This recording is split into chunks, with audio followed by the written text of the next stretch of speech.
ہمارے ہاں رفیق کے سفر نہ صرف بیوی کو سمجھا جاتا ہے، حالانکہ جتنے لوگ بھی آپ کو زندگی میں ملتے ہیں نا، جو سفر میں آپ کو کہیں پہ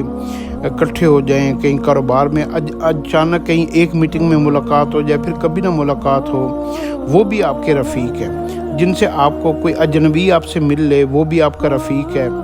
تو اسلام کہتا ہے کہ آپ کسی بھی انسان سے ملیں نا، اتنے اچھے انداز میں ملیں، پتہ نہیں زندگی دوبارہ موقع دے گی یا نہیں دے گی اس سے ملنے کا، کہ آپ کی ایک چھاپ اس کے دل میں ایسی بیٹھ جائے کہ وہ بیٹھ کر کے یار میں اپنی زندگی میں ایک بندے کو ملا تھا، مجھے اس کا پتہ تو نہیں تھا کہ وہ کہاں کا ہے، کیسا ہے، لیکن اس کی پرسنالٹی، اس کی شخصیت، اس کا اخلاق، اس کا بول چال، اس کا رویہ، اس کا ایٹیچیوڈ، اس کا اٹھنا، اس کا بیٹھنا، اس کا لباس، وہ ساری چیزیں اس کے نقش دل کے اوپر نقش ہو جائیں، تو اپنے رفیق کے ساتھ اچھا رویہ رکھنا، اچھے طریقے سے پیش آنا، اور اس کے ساتھ بہترین، عمدہ، اعلیٰ ترین گفتگو کرنا،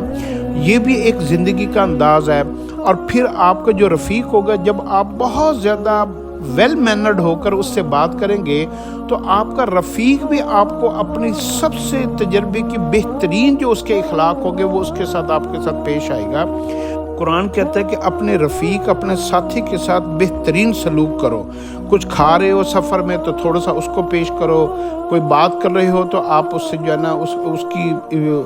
اس کا خیال رکھو کہ اس کی جو ہے نا دل آزاری نہ ہو۔ تو آپ اپنے رفیق کے ساتھ بھی اچھا رویہ رکھنا، جیسے رشتہ داروں کے ساتھ ہو، ماں باپ کے ساتھ ہو۔